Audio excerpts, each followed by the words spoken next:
104.7 IFM. Report! Inilunsad ng Department of Tourism ng Ilocos Region at mga lokal na pamahalaan ng 4 na probinsya rito ang bagong historical tour circuit na naglalayong ipromote ang mayamang kultura ng rehiyon.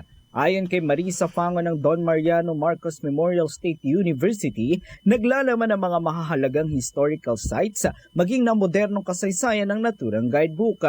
Sa pamamagitan ng mga lokal na tanggapan ng turismo, itinampok ang mga dambana, simbahan, monumento at mga folk na itinuturing na national treasures kabilang ang mga museo. Ayon kay Evangeline Dadat ng DOT1, ang proyekto ay hindi lamang tungkol sa pagpapalago ng turismo, kundi ang pagpapalaganap ng pagmamalaki sa pagiging Pilipino lalo na sa panahon ngayon. Inihayag naman ni Maria Luisa Elduanya ng Pangasinan Provincial Tourism and Cultural Affairs Office na magkakaroon ng pagkakataon ang mga lokalidad na makuwang suporta sa pagpapayabong ng kanilang lokal na produkto o turismo para sa kanilang mga bayan. Kasama mo mula rito sa IFM Dagupan, ito si Idol Matthew Pacheco. Tatak IFM.